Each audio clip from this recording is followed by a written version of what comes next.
রাজনৈতিক দল ঘোষণা করতে হয়, কোনো রাজনৈতিক কমিটি ঘোষণা করতে হয়, সেখানে সর্বস্তরের মানুষ থাকতে হবে। যোগ্যতার ভিত্তিতে এখানে দল গঠন হচ্ছে, যোগ্যতার ভিত্তিতে যদি মাইনাস হয় তাহলে আমি বলবো এখানে আমার কিছু বলার নেই। নাই, তারা নাই, কিন্তু তাদের স্টেক লাগবে, তাদের সব জায়গায় হোল্ড লাগবে। এই হাত দিয়ে আমাদের সঙ্গে স্পর্শ হচ্ছে, ওই হাত কিভাবে সাথে নিয়ে করে আমরা দেখবো।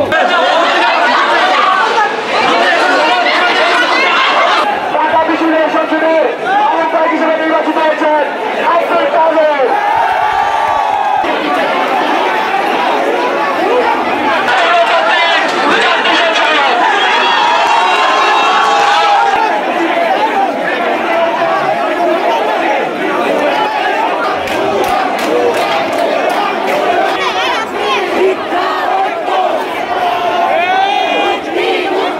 ঢাবির সিন্ডিকেটকে ভেঙে দিব এবং গুড়িয়ে দিব।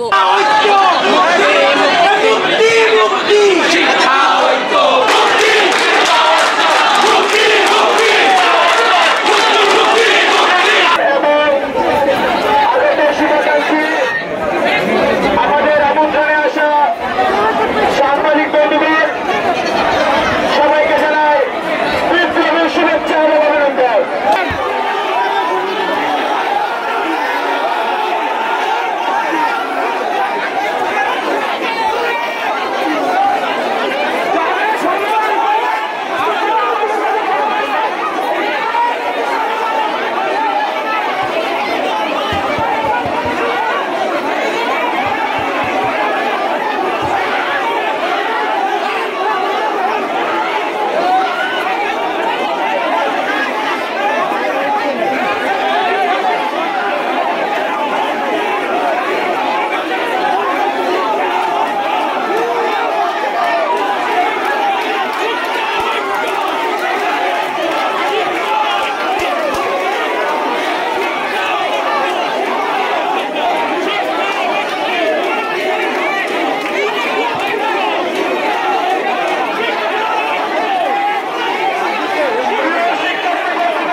সবাই জানতাম যে এক একটা জায়গায় বৈষম্য বিরোধী কমিটি দেওয়া আছে, সবাইকে যেন আমরা এটার সাথে কানেক্টেড থাকতে পারি, এই আন্দোলন যেন বৃথা না যায়, সেই জন্য আমরা যার যার জায়গা থেকে কমিটিগুলো অ্যাকসেপ্ট করতেছিলাম।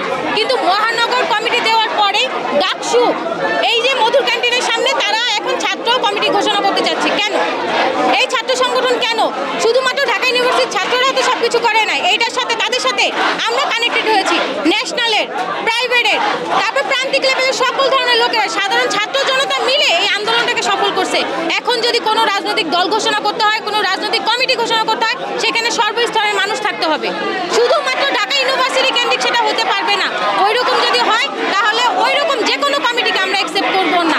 ঢাকা ইউনিভার্সিটির যারা যারা ছিলেন তাদের মধ্যে একমাত্র রিফাত রশিদ, যিনি আমাদের সবার সাথে যোগাযোগ রেখেছেন, আমাদের সবাইকে একই সুতায় বেঁধে রেখেছিলেন, সেই রিফাত রশিদকে বাদ দিয়ে এখন তারা কমিটি দিতে চাচ্ছে। আমরা সেই কমিটি মানি না। সেই কমিটির সদস্য সচিব বানাতে চাচ্ছে জাহিদকে। জাহিদ হচ্ছে যাত্রাবাড়িতে অবস্থান করে, কিন্তু সেই যাত্রাবাড়ি থেকে আন্দোলন করলেও আন্দোলনের পরবর্তী সময় সে আমাদের কোনো খোঁজ খবর রাখে নাই। আমাদের স্পষ্ট অভিযোগ, জাহিদ আমাদের কোনো খবর রাখে নাই। আমাদের এই যে ফেসগুলো আপনারা চিন্তা করে দেখেন, আমাদের এই ফেসগুলো সবাই চিনে কম বেশি, কিন্তু জাহিদ আমাদের ফেস চিনে না। কিন্তু রিফাত রশিদের সামনে নিয়ে চলে যান, সে প্রত্যেকটা স্টুডেন্টের চেহারা চিনে, কে প্রাইভেটের, কে ন্যাশনালের, কে কোন জায়গার, এটা রিফাত রশিদ চিনে। যে আমাদের অভিভাবক, আমরা এখন আসছি আমাদের অভিভাবকের জন্য। এই বৈষম্য আমরা মানবো না কোনোভাবে না। এখন যতক্ষণ পর্যন্ত তাকে এই কমিটিতে রাখা না হবে আমরা এখানে অবস্থান করব। তারা একটা কমিটি করছে, যেই কমিটিতে মহানগর বা প্রাইভেটের কোনো রিপ্রেজেন্টেটিভ না, সব ঢাকা ইউনিভার্সিটি। কেন আমাদের এখানে কথা হচ্ছে কোথায় মধুর ক্যান্টিনের ঘোষণা দেবে? কেন মধুর ক্যান্টিনের কি গুলি চলেছিল? গুলি কই চলেছিল ভাই? রামপুরে চলেছিল ভাই। আমাদের সামনে লাশ পড়েছিল, আমরা কিছু করতে পারিনি। তাহলে আমাদের রামপুরায় না কেন? কেন উত্তরায় না? আর কমিটি ঘোষণা করতে হলে নিউট্রাল পয়েন্টে ঘোষণা করেন। কেন মধুর ক্যান্টিন? হ্যাঁ, এটা বিখ্যাত জায়গা, কিন্তু কাদের জন্য? ঢাকা ইউনিভার্সিটির স্টুডেন্টদের জন্য। তাহলে তো এখানেই সিন্ডিকেটটা হয়ে গেল যে তারা ঢাকা ইউনিভার্সিটিকে রিপ্রেজেন্ট করে।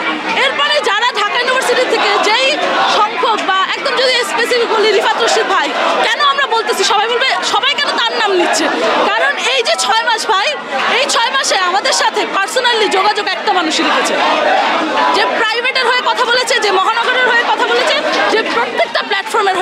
হয়েছে, ওই মানুষটাকে মাইনাস করে দেওয়া হয়েছে। আমরা বারবার বলেছি যে আমাদের সাথে বসেন, আমরা আলোচনা করি, আমাদের তরফ থেকে নেন, ঢাকা ইউনিভার্সিটির বাইরে নাম নেন, কিন্তু আমাদের যারা যে রিপ্রেজেন্টেটিভ তার নামটা নেন। একজন মানুষও প্রাইভেট ইউনিভার্সিটি নেই এখানে, এত প্রাইভেট ইউনিভার্সিটির স্টুডেন্ট আপনারা দেখছেন, ওরা কিন্তু নাই। ওদের দাবিয়ান কয়জন আছে এখানে বলেন? আপনি যে আসছেন তখন থেকে মহানগর আর প্রাইভেট ছাড়া কয়জন দেখেছেন? নাই, তারা নাই, কিন্তু তাদের স্টেক লাগবে, তাদের সব জায়গায় হোল্ড লাগবে। দেশ জুড়ে তোলপাড় ওয়ালটন ফ্রিজ কিনে আপনিও হয়ে যেতে পারেন মিলেনিয়ার।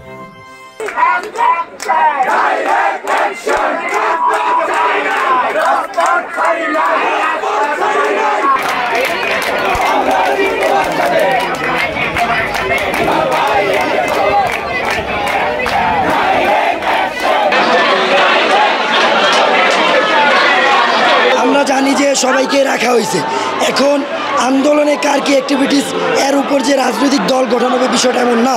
রাজনৈতিক দল গঠন হবে মানুষটা কেমন, আগামীর বাংলাদেশে সে কি দিতে পারবে, তার অবস্থান কি হতে পারে, তার সেই ক্যাপাবিলিটির অনুযায়ী তাকে পদ দেওয়া হবে। এখন আইসা যদি আপনি লোকবল নিয়ে আইসা স্লোগান দেন তাহলে তো হবে না, এটা তো নতুন বাংলাদেশ না। এখন যোগ্যতার ভিত্তিতে এখানে দল গঠন হচ্ছে, যোগ্যতার ভিত্তিতে যদি মাইনাস হয় তাহলে আমি বলবো এখানে আমার কিছু বলার নেই। এটা হচ্ছে আপনারা ইতিপূর্বে দেখে এসেছেন যে ঢাকা বিশ্ববিদ্যালয় আমাদের পুরো বাংলাদেশের জন্য একটা কেন্দ্রস্বরূপ। সো আমরা নতুন বাংলাদেশের নতুন ছাত্র রাজনীতির শুরুটা আমরা ঢাকা বিশ্ববিদ্যালয় থেকেই করতে চাই। কারণ হচ্ছে আমাদের স্লোগান শিক্ষা ঐক্য, প্রথমে হচ্ছে শিক্ষা, আর পুরো বাংলাদেশ জানে পুরো বাংলাদেশের জন্য ঢাকা বিশ্ববিদ্যালয় একটা শিক্ষা কেন্দ্র।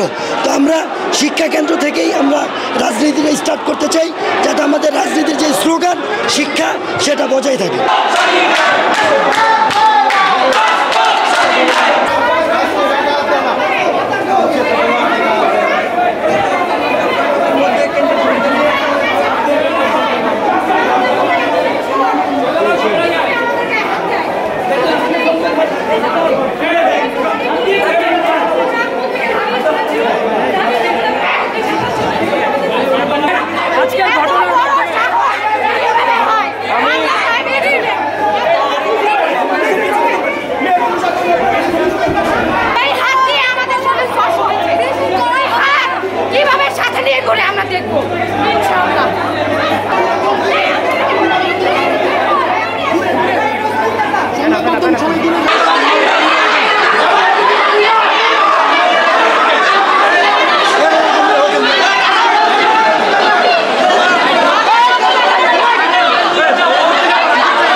ঢাকা বিশ্ববিদ্যালয় সংসদের মুখ্য সংগঠক হিসেবে নির্বাচিত হয়েছেন আসিফ আল ইসলাম। বাংলাদেশ গণতান্ত্রিক ছাত্র সংসদ ঢাকা বিশ্ববিদ্যালয় সংসদের মুখ্যমন্ত্রী হিসেবে নির্বাচিত হয়েছেন রাফিয়া রেহনুমা রিদি। বাংলাদেশ গণতান্ত্রিক ছাত্র সংসদ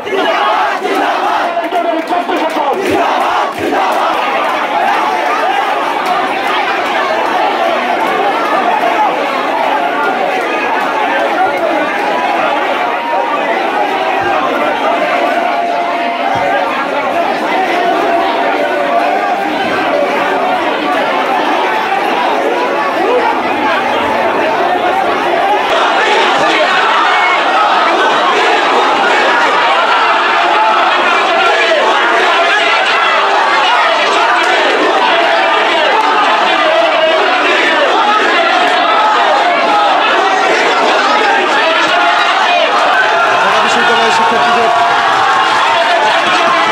এখানে দ্বন্দ্বের সৃষ্টি হয়।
আমাদের ভাইদেরকে সে সেইভাবে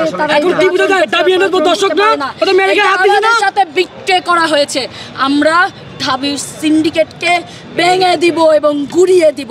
আজকে আপনাদেরকে হুঁশিয়ারি দিতে চাই, আমরা প্রাইভেট বিশ্ববিদ্যালয়কে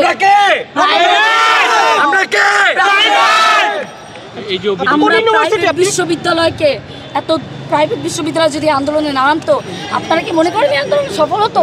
আন্দোলন কখনোই সফল হতো না। 19 তারিখে তারা যখন ঘরে ফিরে গেল, আমাদের 68 জন রাস্তায় প্রাণ দিয়েছে। 68 জন, এই হিউজ নাম্বার। একদিনেই তারা কোথায় ছিল?